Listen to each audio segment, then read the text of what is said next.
Prosecutor మళ్ళీ చెప్పడం ప్రారంభించాడు. యువర్ ఆనర్, ఇక అసలు విషయం. హత్య జరిగిందని, ఫలానా మనిషి హత్య చేయబడ్డాడని రుజువు చేయాల్సిన బాధ్యత ప్రాసిక్యూషన్ది. సామాన్యంగా హత్య కేసుల్లో శవం కనిపిస్తుంది. బంధువులో, మిత్రులో శవాన్ని గుర్తుపడతారు. హత్య జరిగిన విషయము, ఎవరు హత్య చేయబడింది ప్రాసిక్యూషన్ ఆ విధంగా నిరూపిస్తుంది. కానీ ఎప్పుడో అరుదుగా శవం కనిపించని పరిస్థితి కలుగుతుంది. కానీ ఫలానా మనిషి నిజంగా హత్య చేయబడ్డాడు అనేది అనుమానమే లేకుండా నిశ్చయంగా రుజువు చేయవలసిన బాధ్యత ప్రాసిక్యూషన్ది. హత్య జరిగిందని, హత్య చేయబడిన మనిషి నల్లా రామయ్య అని ప్రాసిక్యూషన్ అభియోగం. ఎంతవరకు ప్రాసిక్యూషన్ దాన్ని నిరూపించింది? యువర్ ఆనర్, నిస్సందేహంగా హత్య జరిగిందని, హత్య చేయబడ్డ మనిషి నల్లా రామయ్య అని ప్రాసిక్యూషన్ రుజువు చేసిందని నా అభిప్రాయం. ప్రాసిక్యూషన్ ఆ నిరూపణకి ప్రవేశపెట్టిన సాక్ష్యం చాలానే ఉంది. పొయ్యి గదిలో నేల మీద రక్తం బొట్లు ఉన్నాయి. బల్ల మీద ప్లాస్టిక్ బట్ట మీద రక్త మరకలున్నాయి. ఆ రక్తం గ్రూపు ఓకి చెందింది. పాథాలజిస్టుల ద్వారా నిరూపించాము. నల్ల రామయ్య రక్తం కూడా గ్రూప్ ఓకి చెందినదే అని పళ్ళ డాక్టర్ సాక్ష్యం ద్వారా రుజువు చేశారు. చాలామందికి గ్రూప్ ఓ రక్తం ఉంటుందని, ఆ రక్తం నల్లా రామయ్య రక్తమేనని నిశ్చయం ఏమిటని డిఫెన్స్ క్రాస్ పరీక్ష ద్వారా సూచించింది నిజమే. గదిలో ఉన్న రక్తం గ్రూపు ఓకి చెందింది కాబట్టి నల్లా రామయ్య హత్య చేయబడ్డాడని ప్రాసిక్యూషన్ అనలేదు. మిగతా సాక్ష్యంలో ఒక పాయింట్ మాత్రమే అది. పొయ్యిలో కాలిన ఎముకలు, కాలిన మాంసం, బూడిద ఉంది.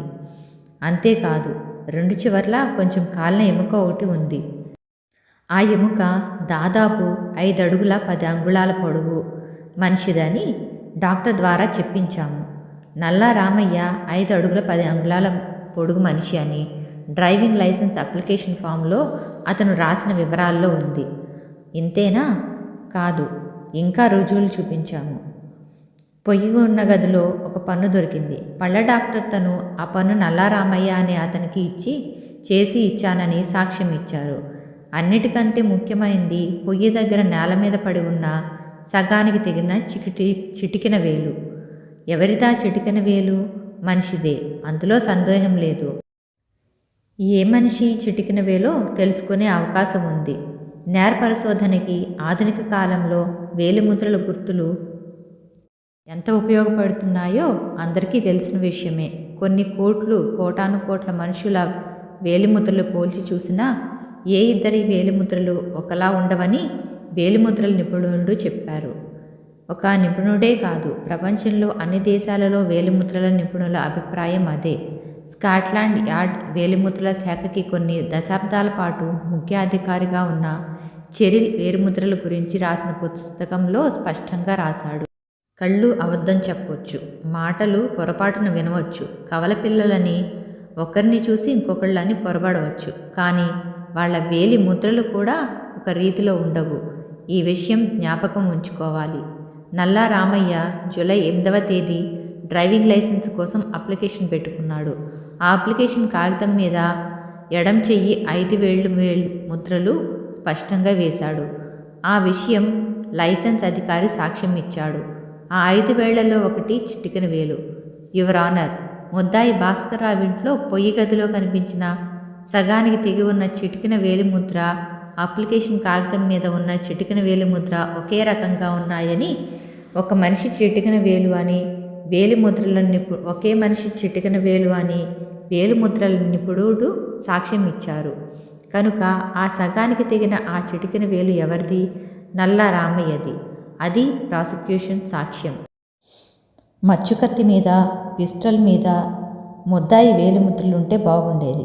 నిజమే, కానీ లేవు. హత్యలు చేసేవాళ్ళు ప్రాసిక్యూషన్ కేసు రుజువు చేసేందుకు వీలుగా రుజువులు వదలరు. పొయ్యిలో ఉన్న పిస్టోల్ గుండు ముద్దాయి పిస్టోల్తో పేల్చిన గుండెనని బాలిస్టిక్ నిపుణుల ద్వారా రుజువు చేశాము. హత్య జరిగిందని, హత్య చేయబడ్డ మనిషి నల్లా రామయ్య అని, నల్లా రామయ్యని హత్య చేయడానికి ముద్దాయికి కారణం ఉన్నదని, హత్య జరిగిన సమయంలో ముద్దాయి తప్ప ఆ ఇంట్లో ఇంకెవరూ లేరని నిరూపించాము. కనుక యువర్ ఆనర్ ముద్దాయిని విచారణకి సెషన్స్కి పంపించవలసిందిగా ప్రార్థిస్తున్నాను అని ప్రాసిక్యూటర్ ముగించాడు. ప్రాసిక్యూటర్ సమీక్ష ముగిసేటప్పటికీ మధ్యాహ్నం అయింది. భోజనం విరామానికి కోర్టు వాయిదా వేయబడింది. భాస్కర్రావు మీద కేసు చాలా బలంగా ఉన్నదని అందరూ అభిప్రాయపడ్డారు. ఆ బలమైన కేసుని ప్రాసిక్యూటర్ చాలా సమర్థతతో వాదించాడని ప్రాసిక్యూటర్ని మెచ్చుకున్నారు. పత్రికా ప్రతినిధులు సాయంకాలం వచ్చే పత్రికలకి వార్తలు రాసి పంపడానికి తమ టైప్ మిషన్లు దగ్గరికి పరిగెత్తారు. భాస్కర్రావు మీద బలమైన కేసు, ప్రాసిక్యూటర్ సమీక్ష అనే శీర్షికలతో వార్తలు వెళ్ళాయి. యుగంధర్ స్నేహితులు ఒకరిద్దరు యుగంధర్ని కలుసుకొని, ఈ కేసు మీకు అనుకూలంగా ఉన్నట్లు లేదే అన్నారు సానుభూతి చూపిస్తూ. అప్పటి వరకు యుగంధర్కి అపజయం అనేది లేదు.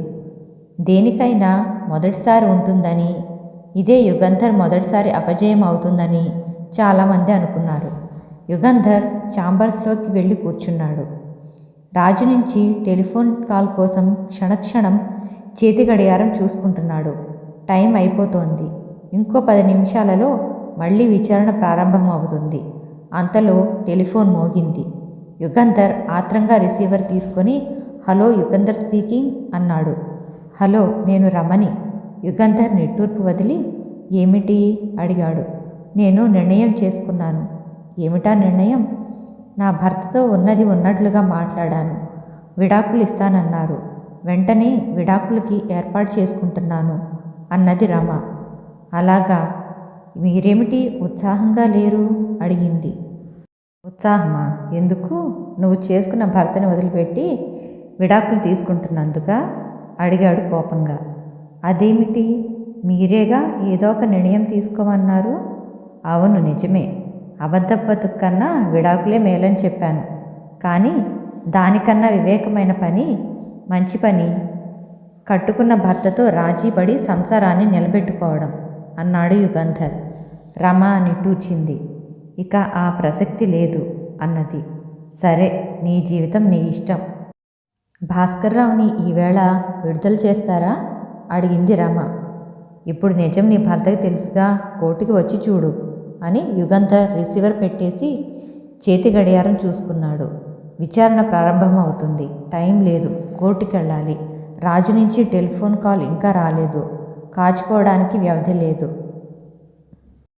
నల్లగౌన్ తొడుక్కొని తోలు సంచి పట్టుకొని కోర్టులోకి చరచరా వెళ్ళాడు. యువర్ ఆనర్, డిఫెన్స్ తరపున ప్రారంభ ఉపన్యాసం ఇవ్వదలుచుకోలేదు. అనవసరం అని నా అభిప్రాయం. డిఫెన్స్ మొదటి సాక్షిగా ముద్దాయి భాస్కర్రావుని పిలుస్తున్నాను అన్నాడు యుగంధర్. కోర్టులో సంచలనం కలిగింది. ముద్దాయిని యుగంధర్ బోని ఎక్కించడనుకున్నారు అందరూ. ముద్దాయిని క్రాస్ పరీక్ష చేసే అవకాశం ప్రాసిక్యూటర్కి ఎందుకు ఇస్తున్నాడు? ఇదే అందరికీ కలిగిన సందేహం. మీ వద్ద డ్రైవర్గా పనిచేసిన నల్లా రామయ్యని మొదటిసారి మీరు ఎప్పుడు చూశారు అడిగాడు యుగంధర్. జూన్ 22వ తేదీ. ఎక్కడా? నేను బేకరీలోంచి బయటికి వచ్చి టాక్సీ కోసం చూస్తుంటే అతను ఖాళీ టాక్సీ డ్రైవ్ చేస్తూ వచ్చి నా ముందు ఆగాడు. తర్వాత మళ్ళీ ఎప్పుడు చూశారు? మర్నాడు 11 గంటల వేళ అమ్మకానికి ఒక కారు తీసుకొచ్చాడు అన్నాడు భాస్కర్రావు. కారు తీసుకురమ్మని మీరు చెప్పారా? లేదు, కారు కొనమని, చవకగా ఓ కారున్నదని అతను చెప్పాడు. చవకగా ఉంటే కొంటానని చెప్పాను అంతకుముందు రోజు. అతన్ని మీ డ్రైవర్గా తీసుకోవడం ఎలా జరిగింది? నాకు డ్రైవర్ కావాలని చెప్పాను. తను వస్తానన్నాడు. జీతం ఎంత ఇస్తానన్నారు? నెలకి 50 రూపాయలు. 2 పూటలా భోజనం, కాఫీ, నా ఇంట్లోనే ఉండడము. నల్లా రామయ్యని డ్రైవర్గా మీరు నియమించే ముందు అతనికి డ్రైవింగ్ లైసెన్స్ ఉందో లేదో కనుక్కున్నారా? లేదు. ఎందువల్ల? అతను టాక్సీ డ్రైవ్ చేస్తున్నాడు కనుక లైసెన్స్ ఉండాలి అనుకున్నాను. నల్లా రామయ్య మీ వద్ద డ్రైవర్గా కుదిరిన తేదీ చెప్పగలరా? జూన్ 23. జూలై 8వ తేదీన డ్రైవింగ్ లైసెన్స్ కోసం అతను దరఖాస్తు పెట్టుకున్నాడన్న సాక్ష్యం విన్నారు కదూ? విన్నాను. కనుక ప్రొఫెషన్ డ్రైవర్స్ లైసెన్స్ లేకుండా మీ వద్ద నల్లారామయ్య డ్రైవర్గా చేరి తరువాత లైసెన్స్ తెచ్చుకుని ఉండాలి కదూ? అవును. మీరు ఓ వివాహితురాలితో సాగిస్తున్న ప్రేమ కలాపం గురించి నల్లారామయ్యకు తెలుసా? తెలుసు. ఎలా తెలుసు? అతను ట్యాక్సీ డ్రైవ్ చేస్తున్నప్పుడు నేను అతని ట్యాక్సీలో ఆ స్త్రీని కలుసుకోవడానికి వెళ్ళాను. ఆ రహస్యం బయట పెడతానని మిమ్మల్ని బెదిరించి డబ్బు గుంజుకునేవాడా? లేదు. నల్లారామయ్య చౌకగా ఓ మారిస్ మైనర్ కారు తెచ్చాడని, మీరు కారు కొన్నారని చెప్పారు. ఎంతకు కొన్నారు? 3000 రూపాయలకి. డబ్బు నల్లారామయ్యకి ఇచ్చారా? లేదు. ఆ కారు సొంతదారు ఓ వర్క్షాప్ యజమాని. అతనికి ఇచ్చి రసీదు ట్రాన్స్ఫర్ ఉత్తరం తీసుకున్నాను. అక్టోబర్ 14వ తేదీ 12 గంటలకి 1 గంటకి మధ్య మీరు ఏం చేస్తున్నారు? స్పృహ లేకుండా పడి ఉన్నాను. ఆ రోజు రాత్రి ఎన్ని గంటలకి పడుకున్నారు? ఆ తర్వాత ఏం జరిగింది? రాత్రి 10 గంటల ప్రాంతంలో పడుకున్నాను. నిద్ర పట్టింది. ఓ రాత్రి వేళ ఏదో చప్పుడై లేచాను. ఎవరో నన్ను మెట్ల మీద నుంచి కిందికి లాగుతున్నారు. గిలగిలలాడాను. తల మీద ఎవరో కొట్టారు.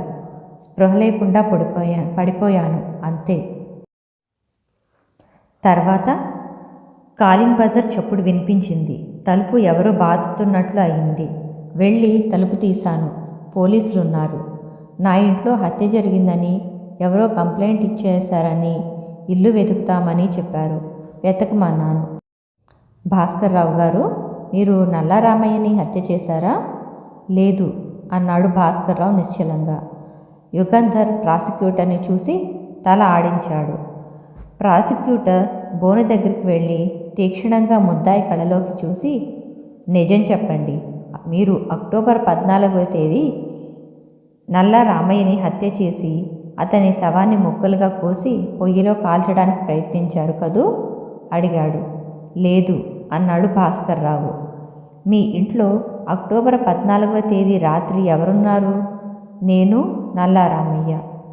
పోలీసులు వచ్చే సమయానికి తలుపు తెరిచి ఉందా? లేదు. లోపల గడియ పెట్టి ఉందా? అవును. నల్లారామయ్య ఇంట్లో ఉన్నాడా? లేడు. పొయ్యి గదిలో ఎముక, సగానికి తెగిన వేలు, రక్తం ఇవన్నీ ఎలా వచ్చాయి? నాకు తెలీదు. తలుపు లోపల గడియ వేసి ఉండగా నల్లారామయ్య ఎలా మాయమయ్యాడు? ఇంట్లోకి అవన్నీ ఎలా వచ్చాయి? ఇంట్లో ఉన్నది మీరిద్దరేగా? గర్జించాడు ప్రాసిక్యూటర్. నాకు తెలీదు. ప్రాసిక్యూటర్ తల విదిలించి వెనక్కి వెళ్ళిపోయాడు, క్రాస్ పరీక్ష ముగిసిందని సూచిస్తూ.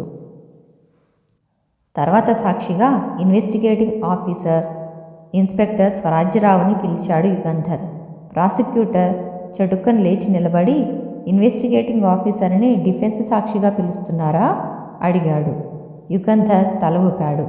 అందరూ ఆశ్చర్యంతో ఇన్స్పెక్టర్ని చూశారు. అక్టోబర్ 14వ తేదీ చర్చి వీధిలో 274 ఇంటికి మీరు వెళ్ళి ఇల్లంతా వెతికారా? అవును. దేనికి? హత్యకి సంబంధించిన వివరాల కోసం. మేడ మీద ముద్దాయి గదిలోకి వెళ్ళారా? వెళ్ళాను అన్నాడు ఇన్స్పెక్టర్ జాగ్రత్తగా. గదిలోంచి ఒక బాల్కనీ ఉంది. ఆ బాల్కనీ పక్క సందులోకి ఉంది. అది గమనించారా? గమనించాను. ఆ బాల్కనీ పిట్టగోడ పట్టుకుని కింద ఉన్న విండో షేడ్ మీదకి దిగవచ్చని, అక్కడి నుంచి వీధిలోకి దూకడం కష్టం కాదని గమనించారా? అడిగాడు యుగంధర్. ఇన్స్పెక్టర్ కంగారుగా చూశాడు. బాల్కనీ ఎంత ఎత్తులో ఉందో, విండో షెడ్ ఎంత ఎత్తులో ఉందో నేను గమనించలేదు అన్నాడు. ఇదిగో ఆ ఇంటి ప్లాను. ఇంజనీర్ చేత సంతకం పెట్టించాను. 10 అడుగులకి అరంగుళం కొలతను గీయబడ్డది. దీన్ని చూసి చెప్పండి. ఓ మనిషి ఆ బాల్కనీలోంచి వీధిలోకి వెళ్ళడానికి అవకాశం ఉందో లేదో. ఇన్స్పెక్టర్ డ్రాయింగ్ తీసుకొని పరీక్ష చేసి ఉన్నది అన్నాడు నెమ్మదిగా. థ్యాంక్స్. ఈ డ్రాయింగ్ ఎగ్జిబిట్గా ప్రవేశపెడుతున్నాను అని మళ్ళీ ఇన్స్పెక్టర్ వైపు తిరిగి, ఎఫ్ఐఆర్లో కంట్రోల్ రూమ్కి ఎవరో టెలిఫోన్ చేసి చర్చి వీధి 274 ఇంట్లో హత్య జరిగిందని ఫిర్యాదు చేసినట్టున్నది కదా. ఎవరు టెలిఫోన్ చేసి కంప్లైంట్ చేసినది దర్యాప్తు చేసి తెలుసుకున్నారా? అడిగాడు యుగంధర్. ఈ నగరంలో టెలిఫోన్లు ఆటోమేటిక్ ఎక్స్చేంజ్ ద్వారా పనిచేస్తాయి కనుక ఎవరు టెలిఫోన్ చేసింది తెలుసుకోవడానికి అవకాశం లేదు. హత్య జరిగినట్లు నిదర్శనాలు కనిపించిన ఆ పొయ్యి గదికి కిటికీలున్నాయా? ఒకటి ఉన్నది. అది బాగా ఎత్తులో ఉంది. ఆ కిటికీలోంచి హత్య జరగడం ఎవరైనా చూసి మీకు రిపోర్ట్ చేసి ఉండవచ్చా? ఇన్స్పెక్టర్ కాస్త తటపటాయించి, లేదు, బాగా ఎత్తుగా ఉంది ఆ కిటికీ. నిచ్చెన వేసుకుంటే గాని కిటికీలోంచి చూడలేరు. నిచ్చెన వేసినట్లు నిదర్శనాలు లేవు. హత్య జరిగిన ఇంట్లో నల్లా రామయ్య, భాస్కర్రావు మాత్రమే ఉన్నారు. నల్లా రామయ్యని ముద్దాయి హత్య చేసేడే అనుకుందాం.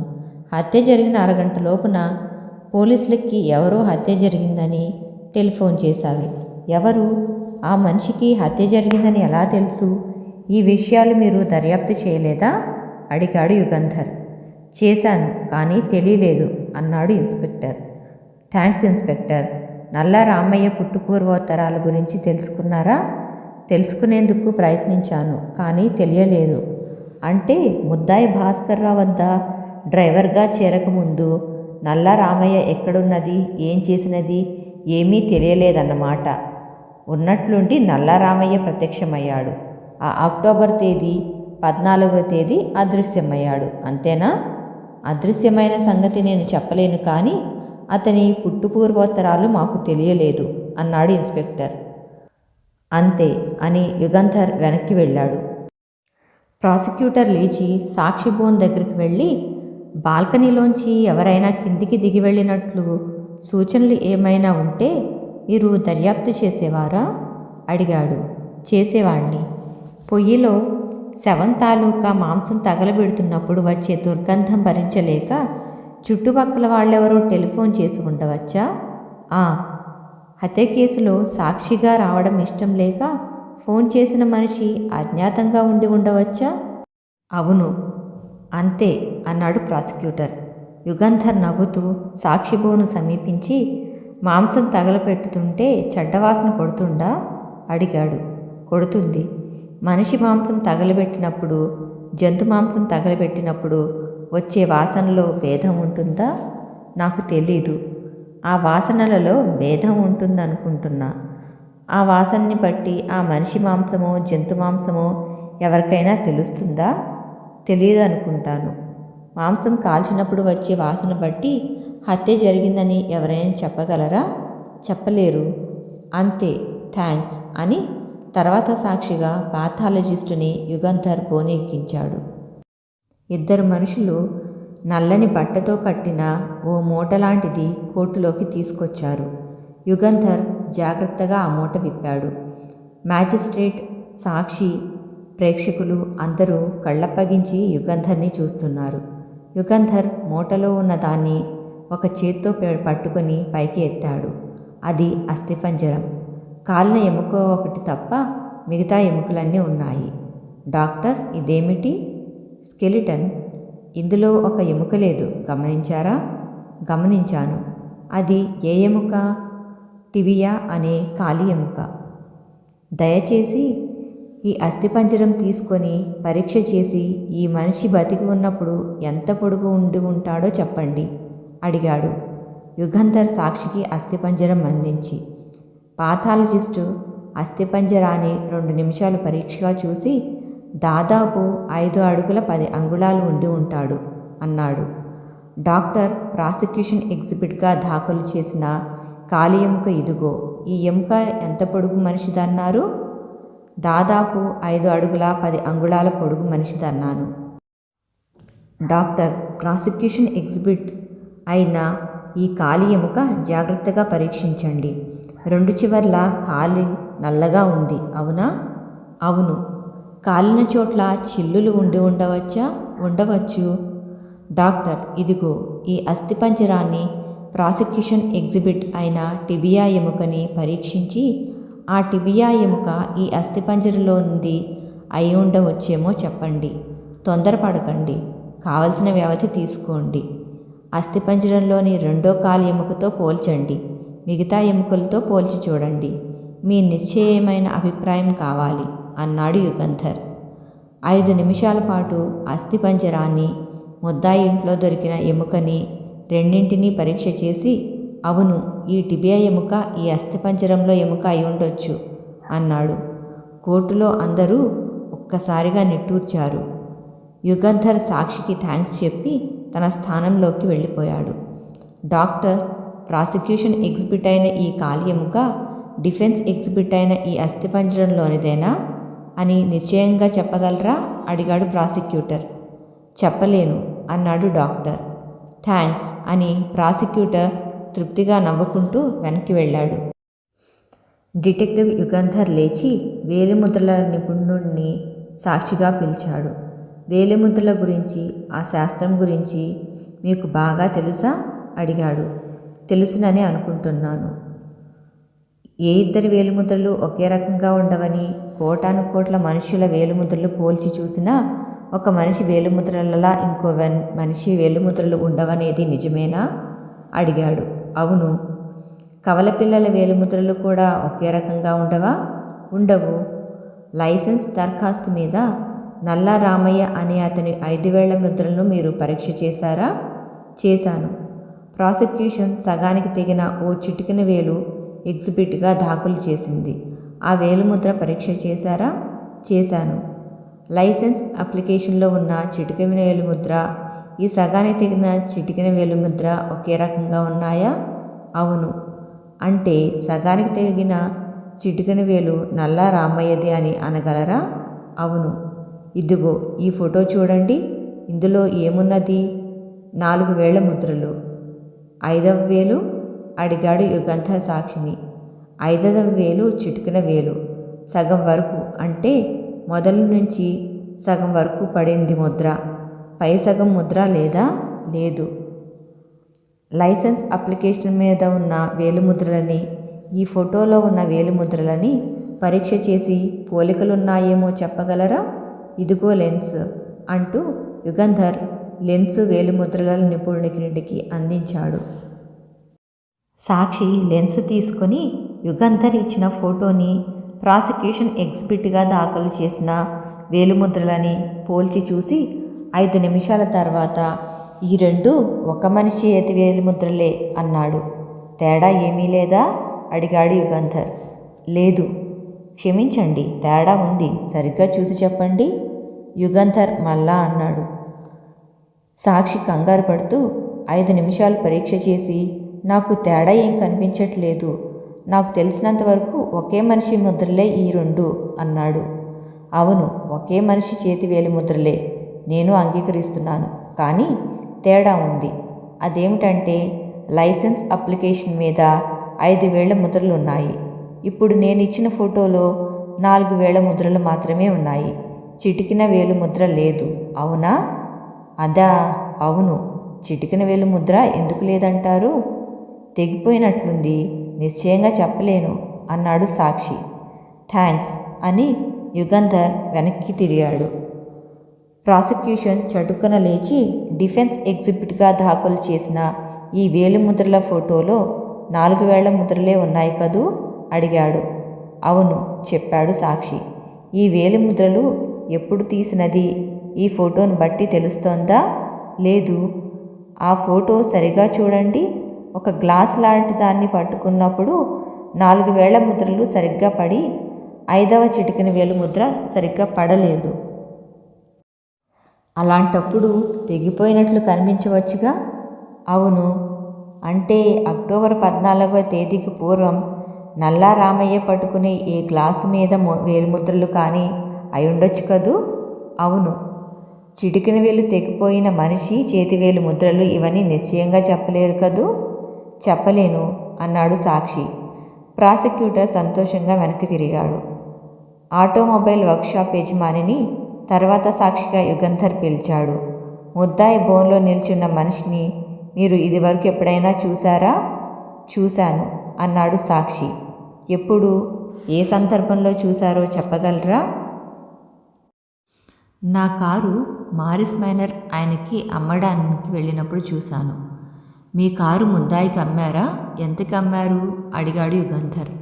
4,000 రూపాయలకి. ముద్దాయి మీకు 4,000 రూపాయలు ఇచ్చారా? లేదు, 3,000 రూపాయలు ఇచ్చారు అన్నాడు సాక్షి. ఎందువల్ల? 1,000 రూపాయలు అప్పు పెట్టారా అడిగాడు యుగంధర్. లేదు, 1000 రూపాయలు ముందే ముట్టాయి. దయచేసి 1000 రూపాయలు మీకు ముందే ఎలా ముట్టినాయో చెప్పండి.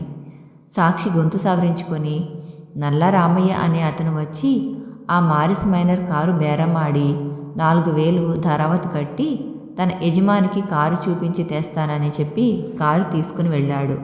తన యజమాని 3000 రూపాయలకే కారు అడుగుతున్నాడని చెప్పాడు. ఇవ్వనన్నాను. 4000కైనా సరే కారు కొనాలని అమ్మగారు పట్టుపట్టారని తన యజమానికి తెలియకుండా 1000 రూపాయలు ఆమె ఇస్తానన్నదని చెప్పాడు.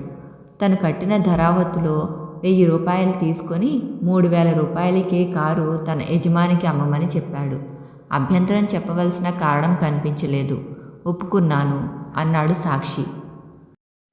అంటే ముద్దాయికి 3000కే కారు అమ్మినట్లు రసీదు ఇచ్చారా? అవును. ముద్దాయి మీకు 3000 రొక్కంగా ఇచ్చారా? అవును. నల్ల రామయ్య కట్టిన ధరావత్తు సొమ్ము అతనికి ఎప్పుడు తిరిగి ఇచ్చారు? కారు అమ్మి ముద్దాయి నుంచి డబ్బు తీసుకోగానే ఇచ్చాను. 3000 1000 తీసుకొని అన్నాడు సాక్షి. థ్యాంక్స్ అని యుగంధర్ వెనక్కి వెళ్ళి కూర్చున్నాడు. ప్రాసిక్యూటర్ నిమిషం పాటు ఆలోచిస్తూ సాక్షి ముందు నిలబడ్డాడు. ధరావత్తుగా నల్లా రామయ్య మీకు ఇచ్చిన 4000 రూపాయలు అతనివేనని మీకు చెప్పాడా? లేదు అన్నాడు సాక్షి. అతను చెప్పిన అమ్మగారు ఎవరో ఆ 4000 అతనికిచ్చి పంపించిందని చెప్పాడా? లేదు. ఎందువల్ల? కొంతమంది డ్రైవర్లు పాత కార్లు అమ్మడం కొనడం వ్యాపారం చేస్తుంటారని నాకు తెలుసు. ఇంకేం ప్రశ్నించాలో తెలియక ప్రాసిక్యూటర్ క్రాస్ పరీక్ష ఆపేశాడు. తర్వాత డిఫెన్స్ సాక్షిని పిలిచాడు యుగంధర్. మీ పేరు? అడిగాడు సాక్షిని. ముద్దాయి బోన్లో నిల్చున్న మనిషి మీకు తెలుసా? తెలుసు. మా వీధిలో మా పక్కింట్లో ఉన్న స్టార్ బేకరీ యజమాని భాస్కర్ రావు. ముద్దాయి వద్ద డ్రైవర్గా పనిచేసిన నల్లా రామయ్య తెలుసా? తెలుసు. ఆ నల్లా రామయ్యని మీరు ఆఖరిసారి ఎప్పుడు చూశారు? అక్టోబర్ 14వ తేదీ సాయంకాలం. ఎక్కడ? మార్కెట్లో. మార్కెట్లో ఏం చేస్తున్నాడు? మాంసం కొంటున్నాడు. ఎంత మాంసం కొన్నాడో తెలుసా? 4 రూపాయల మాంసం కొనడం చూశాను. అప్పుడు నేను పక్క కొట్లో ఉన్నాను. మాంసం కొని ఏం చేశాడు? మార్కెట్లోంచి వెళ్ళిపోయాడు. మాంసం దేంతో పట్టుకొని తీసుకెళ్ళాడు? సంచిలో పెట్టుకున్నాడు. తర్వాత మీరేం చేశారు? నేను కొనుక్కోవడం పూర్తి అయ్యి ఇంటికి బయలుదేరాను. మీకు మళ్ళా నల్లారామయ్య కనిపించాడా? కనిపించాడు. ఎక్కడా? వీధిలో. ఏం చేస్తున్నాడు? నా ముందు ఓ 10 అడుగుల ముందు నడుస్తున్నాడు. అలా అతను ముందు మీరు వెనక ఎంత దూరం నడిచారు? మా ఇళ్ల వరకు. మాంసం ఉన్న సంచి కానీ మాంసం కానీ అతను ఎవరికైనా ఇచ్చాడా? లేదు. థ్యాంక్స్ అని యుగంధర్ ప్రాసిక్యూటర్ని క్రాస్ పరీక్ష చేసుకోమన్నాడు. నల్లా రామయ్య మాంసం కొనడం, 4 రూపాయల ఖరీదు చేసే మాంసం కొనడం చూశానన్నారు. ఎలా చూశారు? అడిగాడు ప్రాసిక్యూటర్. పక్కన కొట్టులోనే ఉన్నాను కనుక చూడడం జరిగింది. మార్కెట్లో కొట్టుకి మధ్య గోడలు ఉండవు అన్నాడు గోపాలన్. మార్కెట్ నుంచి మీ ఇళ్ళకి వెళ్ళేంత వరకు మీరు ఆయన్ని వెంటాడారా? అడిగాడు ప్రాసిక్యూటర్ నవ్వుతూ. వెంటాడలేదు. మా ఇద్దరి ఇళ్ళు పక్కన కనుక ఒకే రోడ్డు వెంట నడిచాము. మార్కెట్ నుంచి ఇంటికి చేరుకునేంత వరకు మీరు నల్లారామయ్య మీద నుంచి దృష్టి మరల్చలేదా? అంటే? అడిగాడు సాక్షి. నల్లారామయ్య తన కొన్న మాంసం ఇంటికి తీసుకెళ్లాడని అన్నారు. తోవల ఎవరికి ఇవ్వలేదని అన్నారు. అతని మీద నుంచి మీ దృష్టి మరల్చకపోతేనే కదా ఆ విషయం అంత రూఢిగా చెప్పగలరు అన్నాడు ప్రాసిక్యూటర్. అతని మీద నుంచి దృష్టి మరల్చలేదని అనలేదు. నా ముందు నడుస్తున్నాడు కనుక అతను కనిపిస్తూనే ఉన్నాడు. నల్లా రామయ్య తన కొన్న మాంసం తోవలో ఎవరికో ఇచ్చి ఉండవచ్చా? ఇచ్చి ఉంటే నాకు కనిపించేది. మీ దృష్టి అతని మీద లేనప్పుడు? సాక్షి తటపటాయించాడు. అది అదనుగా తీసుకొని, చెప్పండి, మీరు నల్లారామయ్యని వెంటాడడం లేదు.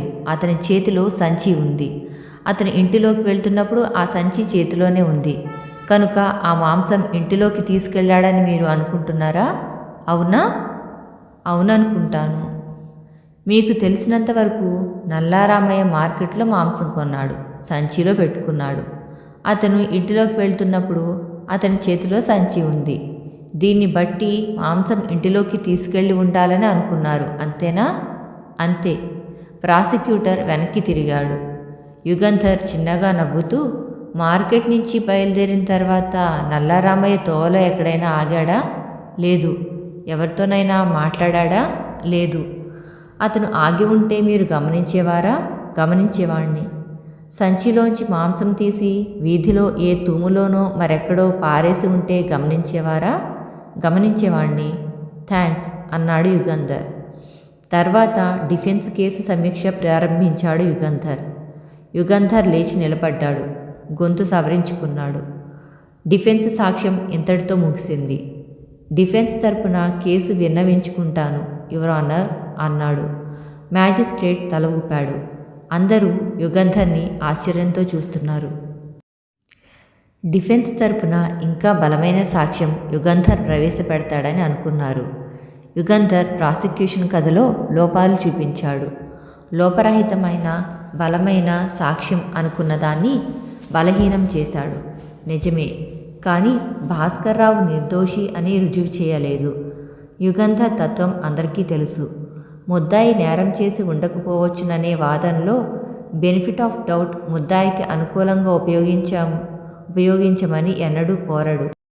తన క్లయింట్ నేరం చేయలేదని నిరూపిస్తాడు. అటువంటి యుగంధర్ అప్పుడే డిఫెన్స్ సాక్ష్యం ఎందుకు పూర్తి చేశాడు? డిఫెన్స్కి కేసు లేదా? అయితే యుగంధర్ ఎంత దీర్ఘ ఉపన్యాసం ఇచ్చినా, ఎంత ఘాటుగా వాదించినా సాక్ష్యాన్ని బట్టి ముద్దాయికి శిక్ష తప్పదని అనుకుంటున్నారు. యువర్ ఆనర్, నల్లారామయ్య అనే అతన్ని ముద్దాయి భాస్కర్రావు అక్టోబర్ 14వ తేదీ రాత్రి 12 గంటలకి 1 గంటకి మధ్య పిస్టల్తో కాల్చి హత్య చేశాడని ప్రాసిక్యూషన్ అభియోగం. ప్రాసిక్యూషన్ ఈ అభియోగం ఎంతవరకు రుజువు చేసింది? నల్లారామయ్య ముద్దాయి భాస్కర్రావుని బ్లాక్మెయిల్ చేసి డబ్బు పుంజుకుంటున్నాడని, హత్యకి కారణం అదేనని ఆరోపించింది. ఈ ఆరోపణకి రుజువు ఏమిటి? నల్లారామయ్య 375 రూపాయలకి చేతి గడియారం కొనడం, మునియమ్మకి ₹2.62 టికెట్ కొని సినిమాకి తీసుకెళ్లడం, ఖరీదైన పెద్ద హోటల్కి తీసుకెళ్ళడం, అంతే. నల్లారామయ్య భాస్కర్రావుని బ్లాక్మెయిల్ చేశాడని వేరే ఏ రుజువులు లేవు. భాస్కర్రావు వద్ద డ్రైవర్ ఉద్యోగంలో చేరకముందు నల్లారామయ్య వద్ద 4,000 రూపాయలు ఉన్నాయని, వాటిలో 1,000 రూపాయలు కారు కొనడానికి తన చేతి నుంచి పెట్టుకున్నాక నల్లారామయ్య వద్ద ఇంకా 3,000 రూపాయల రొక్కం ఉందని డిఫెన్స్ కారు అమ్మిన పెద్ద మనిషి సాక్ష్యం ద్వారా రుజువు చేసింది. కనుక నల్లారామయ్య ఖర్చు పెట్టిన డబ్బు భాస్కర్రావు ఇచ్చి ఉండవలసిన అవసరం లేదని రుజువు చేశాము. నల్లారామయ్యకి ఆ 4,000 ఎక్కడి నుంచి వచ్చాయనేదే ఇప్పుడు మనకి సంబంధించిన సమస్య కాదు. నల్లారామయ్య వద్ద డబ్బుందని భాస్కర్రావు ఇచ్చి ఉండవలసిన అవసరం లేదని అంగీకరిస్తే హత్యకి కారణంగా ఆరోపించబడిన బ్లాక్మెయిల్ అనేది లేదు. కనుక భాస్కర్రావు నల్లారామయ్యని హత్య చేసే అవసరం కానీ కారణం కానీ కనిపించదు అని యుగంధర్ ఒకసారి కోర్టు అంతా చూసి మళ్ళీ ప్రారంభించాడు. హత్య జరిగిందని, ఫలానా మనిషి హత్య చేశాడని సూచించే బలమైన సాక్ష్యాలు, ఆధారాలు ఉంటే హత్యకి గల కారణం గురించి పట్టించుకోవాల్సిన అవసరం లేదు. ఇన్వెస్టిగేటింగ్ ఆఫీసర్కి, ప్రాసిక్యూటర్కి తెలియని, తెలుసుకోలేని నిగూఢమైన కారణం ఏదో ఉందని అనుకోవచ్చు. కనుక మిగతా సాక్ష్యాల గురించి ప్రస్తావిస్తాను. అక్టోబర్ 14వ తేదీ రాత్రి ముద్దాయి ఇంట్లో నల్లారామయ్య, ముద్దాయి భాస్కర్రావు తప్ప ఇంకెవరూ లేరని, దానికి రుజువులు లోపల గడియపెట్టి ఉన్న తలుపు అని ప్రాసిక్యూషన్ వాదించింది. ముద్దాయి పడక గదిలోంచి బాల్కనీ ఉన్నదని, ఆ బాల్కనీలోంచి ఎవరైనా సునాయాసంగా కింద వీధిలోకి దిగి వెళ్ళి ఉండవచ్చని డిఫెన్స్ సాక్ష్యం ఇప్పించింది. కనుక వీధి గుమ్మం తలుపు లోపల గడియపెట్టి ఉండడం, పోలీసు వెళ్ళినప్పుడు ముద్దాయి తప్ప ఇంట్లో ఇంకెవరూ లేకపోవడం ముద్దాయి నేరం చేశాడనే దానికి రుజువు కాదు. ఎవరైనా హత్య చేసి బాల్కనీలోంచి దిగి పారిపోయి ఉండవచ్చు. ముద్దాయి ఒక్కడికే హత్య చేసే అవకాశం ఉన్నదనే ప్రాసిక్యూషన్ వాదన సరైనది కాదని మనవి చేసుకుంటున్నాను. అన్నిటికన్నా ముఖ్యమైనది కార్పస్ డిలెక్టి. ఈ మనిషి హత్య చేయబడ్డాడు అనేది ప్రాసిక్యూషన్ ముందు రుజువు చేయాలి. అనుమానం అనేది ఇసుమంతైనా లేకుండా హత్య జరిగిన విషయం రుజువు చేయాలి. అది చాలా ముఖ్యం. లేనట్లయితే నిర్దోషులు, అమాయకులు జరగని హత్యలకి శిక్షింపబడే ఆ ప్రమాదం ఉంది. అందుకే న్యాయశాస్త్రంలో కార్పస్ డిలెక్ట్కి అంత ప్రాముఖ్యం ఇచ్చారు. ప్రాసిక్యూటింగ్ కౌన్సిల్ చెప్పినట్లు ఒక్కొక్కప్పుడు శవం దొరక్కపోవచ్చు. అంత మాత్రాన హంతకులని పట్టుకోవడం, విచారించడం, శిక్షించడం మానుకోకూడదు. ఎటొచ్చి హత్య జరిగింది, ఫలానా మనిషి హత్య చేయబడ్డాడు అనే విషయాలు అనుమానరహితంగా రుజువు చేయాలి. అలా రుజువు చేయవలసిన బాధ్యత ప్రాసిక్యూషన్ది. ఇప్పుడు యువర్ ఆనర్, ఈ కేసులో హత్య జరిగింది, ఫలానా మనిషి హత్య చేయబడ్డాడు అని ప్రాసిక్యూషన్ ఎంతవరకు రుజువు చేసింది? అలా రుజువు చేయడానికి ప్రవేశపెట్టిన సాక్ష్యం ఏమిటి? రక్తం, భాస్కర్రావు ఇంటిలో పొయ్యి గదిలో గ్రూప్ ఓకి చెందిన రక్తం. అలాగే ప్లాస్టిక్ బట్ట మీద ఉందని రుజువు చేశారు. నిజమే, 160 మంది ఒంట్లో ప్రవహించేది గ్రూప్ ఓ రక్తం అని పాథాలజిస్టు చెప్పారు. ఆ గదిలో నేల మీద ఉన్న రక్తం నల్లా రామయ్య రక్తమేనని ఒకవేళ అంగీకరించినా నల్లా రామయ్య హత్య చేయబడ్డాడన్న రుజువు ఏది? ఎంత రక్తం ఉంది ఆ గదిలో? కొన్ని ఔన్సుల రక్తం ఉందా అంటే లేదు. ఏ దెబ్బో ఘాటో తగిలితే కారిన రక్తం అయి ఉండొచ్చు కదా. నల్లా రామయ్య రక్తమే కాకపోవచ్చు అది. కనుక హత్య జరిగిందని ఆ రక్తం నిరూపించడం లేదు. తర్వాత సాక్ష్యం ఏమిటి? పొయ్యి గదిలో 2 చివర్లా నల్లగా కాలిన కాలి ఎముక, టిబియా ఎముకతో ప్రాసిక్యూషన్ ఏం రుజువు చేసింది? 2 చివర్లా కాలిందని, అది ఉజ్జాయింపుగా 5 అడుగుల 10 అంగుళాల పొడుగు ఉన్న మనిషి ఎముకని రుజువు చేసింది. కానీ ఆ ఎముక నల్లా రామయ్యదని రుజువు చేయలేదు. నల్లా రామయ్య 5 అడుగుల 10 అంగుళాల మనిషి నిజమే. 5 అడుగుల 10 అంగుళాల పొడుగున్న మనిషి తాలూకు అస్థిపంజరాన్ని డిఫెన్స్ ఎగ్జిబిట్గా దాఖలు చేసుకొని ప్రాసిక్యూషన్ ఎగ్జిబిట్గా దాఖలు చేసిన టిబియా ఎముక ఆ అస్థిపంజరంలోనిదే అయి ఉండొచ్చని పాథాలజిస్ట్ ద్వారా సాక్ష్యం ఇప్పించాం. అంతేకాదు, టిబియా ఎముక చివర చిల్లులు ఉన్నాయని, ఆ చిల్లులలోంచి తీగలతో ఆ ఎముక ఈ అస్థిపంజరంలో బిగించబడిందని, ఆ విషయం తెలియకుండా ఉండేందుకు టిబియా ఎముక 2 చివర్లా కాల్చబడ్డదని డిఫెన్స్ చేసిన సూచనకి విరుద్ధమైన సాక్ష్యం ఏమీ లేదు. కనుక ఆ టిబియా ఎముక నల్లా రామయ్యది అని రుజువు కాలేదు. నల్లా రామయ్య హత్య చేయబడ్డాడని ఈ ఎముక రుజువు చేయడం లేదు. ఇక మిగిలింది పొయ్యిలో బూడిద, మాంసం కాల్చగా ఏర్పడిన బూడిద అని ప్రాసిక్యూషన్ రుజువు చేసింది. అది ఒప్పుకుంటున్నాను. ఏ మాంసం కాల్చిన బూడిద అది? నరమాంసమా, పశుమాంసమా, వెజిటబుల్ ప్రోటీన్స్, కొవ్వు మొదలైన పదార్థాలు ఆ బూడిదలో ఉండడం వల్ల అది నరమాంసం కాల్చిన బూడిద అని నిర్ణయించడం ఎలా? నల్లా రామయ్య కండలు కాలి మసి అయినా బూడిద అయినా ఏ రుజువు లేదు. ప్రాసిక్యూషన్ ఆరోపణ సగానికి తగిలిన చిటికిన వేలి మీద ముఖ్యంగా ఆధారపడి ఉంది. ఆ చిటికిన వేలి ముద్ర నల్లా రామయ్య చిటికిన వేలి ముద్ర అని నిరూపించింది. వేలుముద్రల నిపుణుడి సాక్ష్యాన్ని డిఫెన్స్ తిరస్కరించదు. అంగీకరిస్తున్నాం. సగానికి తెగిన ఆ చిటికిన వేలు నల్లా రామయ్యదే అని ఒప్పుకుంటున్నాం. సగానికి తెగిన చిటికిన వేలు నల్లా రామయ్య మరణించాడని కానీ హత్య చేయబడ్డాడని కానీ రుజువు చేయలేదు. నల్లా రామయ్య చిటికిన వేలు సగానికి తెగిందని మాత్రమే రుజువు చేస్తుంది. యువర్ ఆనర్, చిటికిన వేలు సగానికి తెగి రక్తం కారినంత మాత్రాన ప్రాణం పోదు. కనుక సగానికి తెగిన ఈ చిటికిన వేలు హత్య జరిగిందని అనుమానరహితంగా రుజువు చేయడం లేదు. యుగంధర్ వాదన ఆపి ఒకసారి ప్రేక్షకుల వెంచి వైపు చూసి జేబులోంచి రుమాలు తీసి విసుగ్గా ముఖం తుడుచుకొని మళ్ళీ ప్రారంభించాడు. ప్రాసిక్యూషన్ ప్రవేశపెట్టిన రుజువులు దేనికది విడిగా తీసుకుంటే హత్య జరిగిందని రుజువు కాదు. కానీ వాటన్నింటినీ కలిపి ఆలోచిస్తే హత్య జరిగిందనే అనుమానం కలగడానికి అవకాశం ఉంది. నిజమే, ఈ సాక్ష్యాలన్నింటినీ కలిపి ఆలోచించి చూస్తే నల్లా రామయ్య హత్య చేయబడ్డాడు అనే సమాధానం ఒకటి వస్తుందా, లేక ఇంకేమైనా జరిగి ఉండొచ్చేమో అనిపిస్తుందా?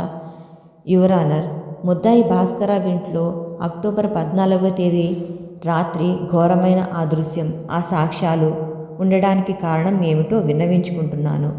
నల్లా రామయ్యకి ముద్దాయి భాస్కర్రావు మీద విపరీతమైన ద్వేషం ఉంది. ముద్దాయిని హత్య చేయడానికి పూనుకున్నాడు. తన చేతులతో తనే హత్య చేస్తే నల్లరామయ్యకి శిక్ష తప్పదు కనుక భాస్కర్రావు మీద హత్యానేరం కల్పించి నిర్భేద్యమైన సాక్ష్యం సృష్టించి అతనికి చట్టం విధించే శిక్షతో తన కసి తీర్చుకోదలుచుకున్నాడు. అందుకే టాక్సీ ఒకటి సంపాదించి భాస్కర్రావు బేకరీలోంచి బయటికి వచ్చిన సమయంలో అతన్ని టాక్సీ ఎక్కించుకొని అతనితో పరిచయం చేసుకున్నాడు. భాస్కర్రావు వద్ద డ్రైవర్గా కుదరడం కోసం తన సొంత డబ్బులోంచి ఓ 1000 ఖర్చు పెట్టి మారిస్ మైనర్ కారు చౌకగా ఇప్పించాడు. భాస్కర్రావు ఇంటిలో డ్రైవర్గా స్థిరపడ్డాడు. భాస్కర్రావుని బ్లాక్మెయిల్ చేసి డబ్బు గుంజుకుంటున్నట్లు అబద్ధ సాక్ష్యం సృష్టించడానికి మునియమ్మని సినిమాకి హోటల్కి తీసుకెళ్ళి డబ్బు ధారాళంగా ఖర్చు చేశాడు. 375 రూపాయలకి వాచి కొన్నాడు. తన వద్ద అక్షయ పాత్ర ఉందని మునియమ్మతో చెప్పాడు. నల్లారామయ్య ఖర్చు చేసిన డబ్బు అతనిదే, అతని సొంతమే. భాస్కర్రావు దగ్గర గుంజుకున్నది కాదు. అంతకుముందే డ్రైవింగ్ లైసెన్స్ కోసం దరఖాస్తు పెట్టుకుంటూ తన చేతి వేలిముద్రలు రికార్డులోకి ఎక్కించాడు. ఆ తర్వాత డెంటిస్ట్ దగ్గరికి వెళ్ళి పన్ను ఒకటి కట్టించుకున్నాడు. తన రక్తం ఏ గ్రూపుకి చెందింది రికార్డు అయ్యేందుకు బ్లడ్ బ్యాంక్కి రక్తం విరాళం ఇచ్చాడు. అక్టోబర్ 14వ తేదీ ఏం జరిగింది? సాయంకాలం 7 గంటల వేళ మార్కెట్కి వెళ్ళి 4 రూపాయల మాంసం కొన్నాడు. అంతకు పూర్వమే అస్థిపంజరంలోని టిబియా ఎముక తెచ్చి దగ్గర ఉంచుకున్నాడు. రాత్రి 12 గంటల ప్రాంతంలో భాస్కర్రావుని తల మీద కొట్టి పడిపోయేటట్లు చేశాడు. ఆ తర్వాత తను తెచ్చిన మాంసం పొయ్యిలో వేసి కాల్చాడు. తను కట్టించుకున్న పన్ను తీసి ఆ గదిలో వేశాడు. మచ్చుకత్తితో తన చుట్టుకున వేలు తనే కోసుకున్నాడు. నేల మీద, బట్ట మీద, ప్లాస్టిక్ బట్ట మీద రక్తం పడేటట్టు చేశాడు. సగానికి తెగిన ఆ చిటికిన వేలు పోలీసులకి కనిపించేటట్లు అక్కడే పడేశాడు. తర్వాత బాల్కనీలోంచి కింద విండో షెడ్ మీదకి, దాని మీద నుంచి వీధిలోకి దూకాడు. చర్చి వీధి 274 నంబర్ ఇంటికి వెళ్ళి దర్యాప్తు చేయమని ఏ పబ్లిక్ టెలిఫోన్ బూత్ నుంచో పోలీసులకి టెలిఫోన్ చేశాడు. తరువాత అదృశ్యమయ్యాడు. ఇది డిఫెన్స్ వాదన. నల్లారామయ్యకి భాస్కర్రావు మీద కసి ఉంటే వాళ్ళిద్దరికీ పరిచయం ఉండాలి కదా. భాస్కర్రావు నల్లారామయ్యని ఎందుకు గుర్తుపట్టలేదు? తన వద్ద డ్రైవర్గా అతన్ని ఎందుకు చేర్చుకున్నాడు అని సందేహాలు కలగవచ్చు. భాస్కర్రావు దగ్గర డ్రైవర్గా చేరిన మనిషి అసలు పేరు నల్లారామయ్య కాదు, అది మారుపేరు. మారుపేరే కాదు, రూపము మార్చుకున్నాడు. అందుకే నల్లారామయ్య పుట్టుపూర్వోత్తరాలు పోలీసులు తెలుసుకోలేకపోయారు. నల్లారామయ్యకి పుట్టుపూర్వోత్తరాలు ఏమీ లేవు. శవం లేకపోయినా హత్య జరిగిందని ఖాయమవడానికి అట్టే కష్టపడకుండా నల్లారామయ్య హత్య చేయబడ్డాడని ప్రాసిక్యూషన్ రుజువు చేయడానికి వీలుగా వేలిముద్రలు, రక్తం గ్రూపు, కట్టించుకున్న పన్ను తదితర సాక్ష్యాలు రికార్డులో ఉండటానికి తాపత్రయపడ్డాడు. భాస్కర్రావు హత్యానేరానికి పట్టుబడేటట్లు చేయాలని ఈ పనులన్నీ చేశాడు అని యుగంధర్ మరొకసారి కోర్టంతా కలిగి చూశాడు. ప్రేక్షకుల బెంచీల దగ్గర తన అసిస్టెంట్ రాజు నిల్చుని ఉండడం గమనించాడు. వెంటనే దృష్టి ప్రేక్షకుల వైపు పోనిచ్చాడు. రెండో బెంచీలో మధ్య కూర్చున్న డాక్టర్ రామచంద్రన్ చూశాడు. ఒక్కసారి నిట్టూర్పు వదిలి అమ్మయ్యా అనుకున్నాడు. మళ్ళీ మ్యాజిస్ట్రేట్ వైపు తిరిగి, యువర్ ఆనర్, శవం లేకపోయినా కేవలం సూచనాపూర్వకమైన సాక్ష్యాన్ని బట్టి హత్య జరిగిందని నిర్ణయించడంలో ఘోరమైన పొరపాట్లు జరగవచ్చని నిరూపించడానికే ఇంతసేపు వాదించాను. కోర్టు వారి అమూల్య కాలాన్ని వృధా చేసినందుకు క్షమాపణ కోరుకుంటున్నాను. ముద్దాయి భాస్కర్రావు నల్లారామయ్య అనే అతన్ని హత్య చేయలేదని నిశ్చయంగా నిరూపించగల సాక్ష్యం ఉంది. నల్లారామయ్యని ఎవరూ హత్య చేయలేదు. నల్లారామయ్య బతికే ఉన్నాడు. అడుగు అని యుగంధర్ వేలు పెట్టి ప్రేక్షకులలో కూర్చున్న డాక్టర్ రామచంద్రని చూపించాడు. వెంటనే డాక్టర్ రామచంద్ర లేచి వెళ్ళిపోవడానికి ప్రయత్నిస్తూ ఉంటే రాజు అతనికి అడ్డంగా నిలబడ్డాడు. మ్యాజిస్ట్రేట్ మొదలుకొని కోర్టులో ఉన్న ప్రతి ఒక్కరూ డాక్టర్ రామచంద్ర వంక చూశారు. యువర్ ఆనర్, ఆయన పేరు డాక్టర్ రామచంద్ర. అతని ప్రియురాలు కాంతం మోటార్ కారు యాక్సిడెంట్లో మరణించింది. ఆ మోటార్ కారు డ్రైవ్ చేసిన మనిషి భాస్కర్రావు. అది కారు ప్రమాదం. అందులో భాస్కర్రావు తప్పు లేదు. కానీ ప్రియురాలిని పోగొట్టుకున్న దిగులులో మతి వక్రమయ్యింది. భాస్కర్రావు మీద కసి తీర్చుకోవడానికి పూనుకున్నాడు.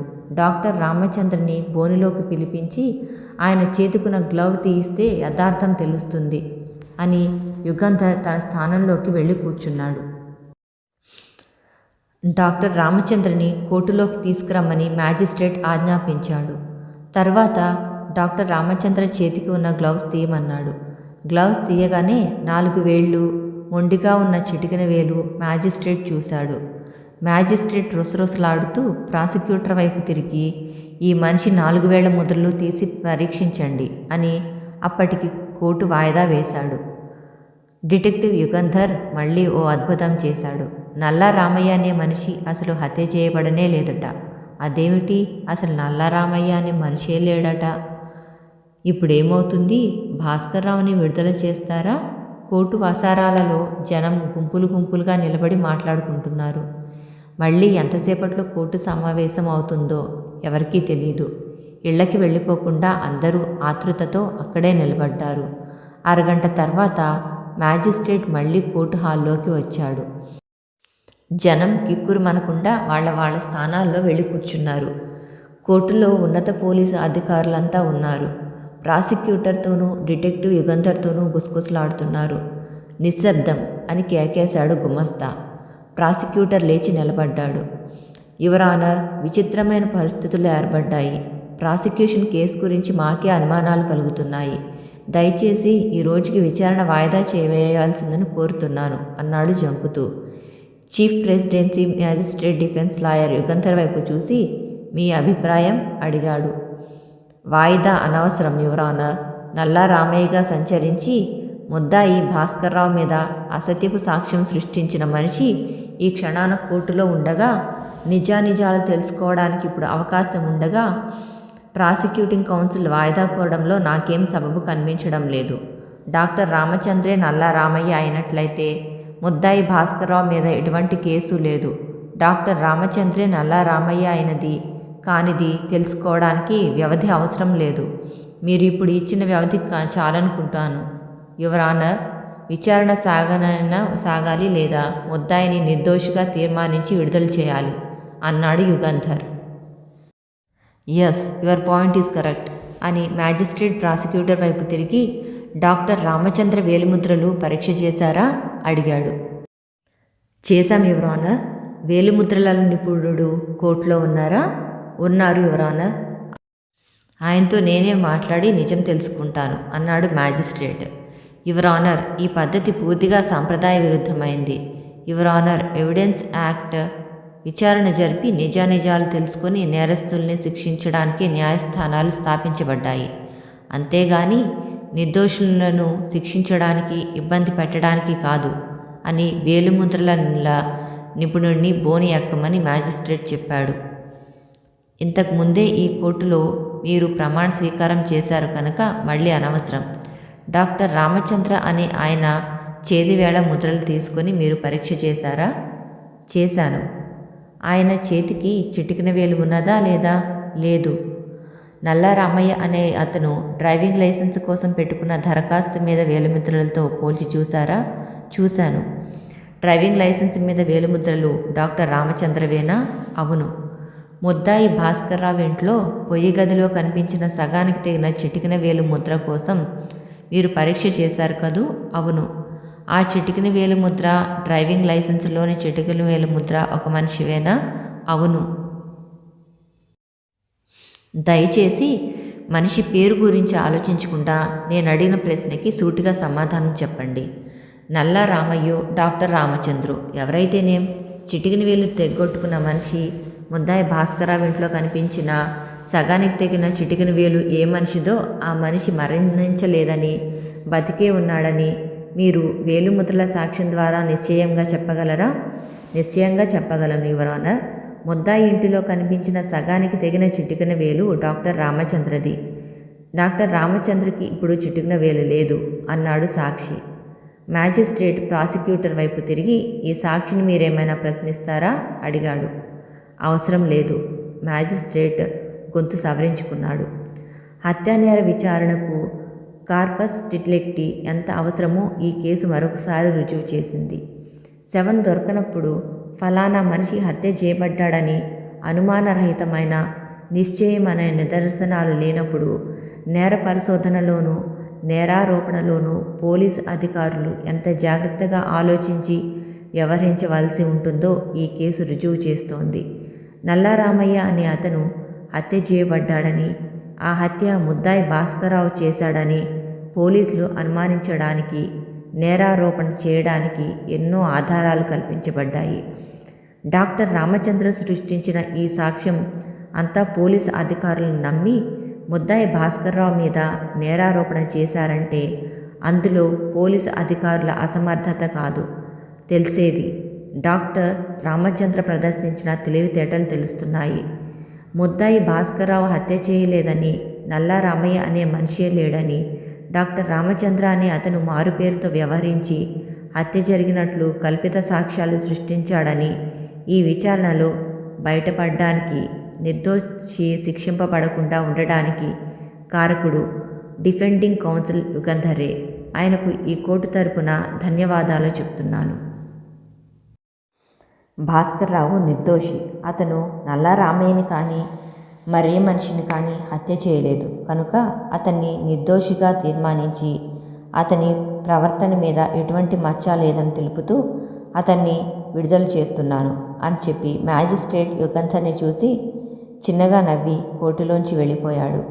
పత్రికల ప్రతినిధులు, లాయర్లు, పోలీస్ అధికారులు అందరూ యుగంధర్ని చుట్టుముట్టి అభినందనలు, పొగడ్తలు కురిపించారు. గొప్ప ఫీట్ చేశారు. భాస్కర్రావు దోషి అని అనుకున్నాను. నల్లారామయ్య అనే అతను లేనే లేడని అసలు నాకు అనుమానమే కలగలేదు. ఈ కేసు మీరు కాక మరొకరు డిఫెండ్ చేస్తే భాస్కర్రావుకి శిక్ష పడేది. ఒకళ్ళు కాదు, ఇద్దరు కాదు, అందరూ అలానే చెప్తున్నారు. వాళ్ళని తోసుకుని భాస్కర్రావు యుగంధర్ ముందుకు వచ్చి నిలబడ్డాడు. అతని కళ్ళల్లో నీళ్లు నిండాయి. మాటలతో చెప్పలేను నా కృతజ్ఞత. మీకు నా ధన్యవాదాలు ఎలా చెప్పుకోవడం అన్నాడు. యుగంధర్ అతని వీపు తట్టి, ఇందులో నా గొప్ప ఏమీ లేదు. మీరు నిర్దోషి గనక విడుదల అయ్యారు. మనుషుల్లో కన్నా నిజంలో ఎక్కువ నమ్మకం పెట్టుకోండి అన్నాడు. యుగంధర్ గారు పిలుపు వినబడింది వెనక నుంచి. యుగంధర్ వెనక్కి తిరిగి చూశాడు. సంతోషంతో ఏడుస్తోంది రమ. నేను నా కళ్ళనే నమ్మలేకుండా ఉన్నాను. నిజంగా ఆయన విడుదల అయ్యారా? హుష్, పద పోదాం రండి అన్నాడు యుగంధర్. భాస్కర్రావు, రమ, యుగంధర్, రాజు కోర్టులోంచి బయటికి వెళ్ళారు. కారు ఎక్కబోతుండగా మిస్టర్ యుగంధర్ అన్న పిలుపు వినబడింది. ప్రాసిక్యూటర్ యుగంధర్ని సమీపించి, థ్యాంక్స్, ఒక నిర్దోషిని నేను ప్రాసిక్యూట్ చేసి శిక్ష పడేటట్లు చేశాననే బాధ లేకుండా చేశారు అన్నాడు. యుగంధర్ ప్రాసిక్యూటర్ అందించిన చేయి పట్టుకుని, నా డ్యూటీ నేను చేశాను, మీ డ్యూటీ మీరు చేశారు, ఏం జరిగినా బాధపడవలసిన అవసరం లేదు అన్నాడు వాత్సల్యంతో. నల్లారామయ్య హత్య చేయబడలేదని ఇంత నిశ్చయమైన రుజువు ఉంటే నాకు చెప్పకపోయారా? కేసు ఇంతవరకు వచ్చేది కాదు అన్నాడు ప్రాసిక్యూటర్. అటువంటి రుజువు నాకు నిన్ననే దొరికింది. కోర్టులో విచారణ సాగితే కేవలం సూచనాపూర్వకమైన సాక్ష్యంతో నేర నిర్ణయం చేయడంలో ఎంత లోపమున్నది తెలుస్తుంది అనుకున్నాను అన్నాడు యుగంధర్. వన్స్ అగైన్ థ్యాంక్స్ అన్నాడు ప్రాసిక్యూటర్. రాజు కారు స్టార్ట్ చేశాడు. కారు కదిలి వెళ్తుంటే కోర్టులో గుమిగూడిన జనం చప్పట్లు కొట్టారు. డిటెక్టివ్ యుగంధర్ కన్సల్టింగ్ రూమ్లో యుగంధర్కి ఎదురుగా భాస్కర్రావు, రమ కూర్చున్నారు. రాజు అవతల తన బల్ల దగ్గర కూర్చొని భాస్కర్రావు కేసు గురించిన నోట్స్ రాసుకుంటున్నాడు. యుగంధర్ రాజు వైపు తిరిగి, రాజు, ఎంతకీ చెప్పావు కాదు, మధ్యాహ్నం కోర్టుకి ఎందుకు ఫోన్ చేయలేదు అడిగాడు. రాత్రి మీరు ఆ అస్థిపంజరం తీసుకుని వెళ్ళిపోయాక డాక్టర్ రామచంద్రకి అనుమానం కలిగి ఉండాలి. అందుకే పరారీ అవడానికి అన్ని ఏర్పాట్లు చేసుకున్నాడు. ఆ ఏర్పాట్లలో తిరుగుతున్నాడు. అతన్ని నీడలా వెంటాడమన్నారుగా. అతను తప్పించకపోతే ఆ బాధ్యత నాదే అన్నారుగా. అందుకే అతన్ని నీడలా వెంటాడుతున్నాను అన్నాడు రాజు. కోర్టుకి ఎందుకు వచ్చాడు అని యుగంధర్ అడగగానే రాజు నవ్వి, క్యూరియాసిటీ అయి ఉంటుంది. అతన్ని నేను వెంటాడుతున్నానని తెలియదు. టాక్సీలో సామాన్లు పెట్టుకొని రైల్వే స్టేషన్కి వెళుతూ ఒకసారి తొంగి చూసిపోదామని కోర్టులోకి వచ్చుంటాడు అన్నాడు. చాలా విచిత్రమైన మనిషి. నా మీద అంత కసిపెట్టుకున్నాడా? పాపం ప్రియురాలు పోవడంతో తెలివితేటలన్నీ ఇలా ఉపయోగించాడు. ఇప్పుడు ఏం చేస్తారు అతన్ని? అడిగాడు భాస్కర్రావు. అతన్ని చేసింది నేరమే. ఇండియన్ పీనల్ కోడ్ 2వ షెడ్యూల్ 194వ సెక్షన్ ప్రకారం డాక్టర్ రామచంద్ర చేసింది నేరం. ఒక మనిషి హత్యా నేరానికి శిక్షింపబడేందుకు గాను దొంగ సాక్ష్యం ఇచ్చినా, సాక్ష్యం కల్పించినా అది నేరం అవుతుంది. దానికి జీవితాంతం జైలు శిక్షో లేక 10 సంవత్సరాల కఠిన జైలు శిక్ష వేయవచ్చు అన్నాడు యుగంధర్. మరిన్ని ఆసక్తికరమైన కథలను వినడానికి ఈ ఛానల్ని సబ్స్క్రైబ్ చేసుకోండి. అలాగే కింద ఉన్న బెల్ ఐకాన్ని కొనొక్కండి.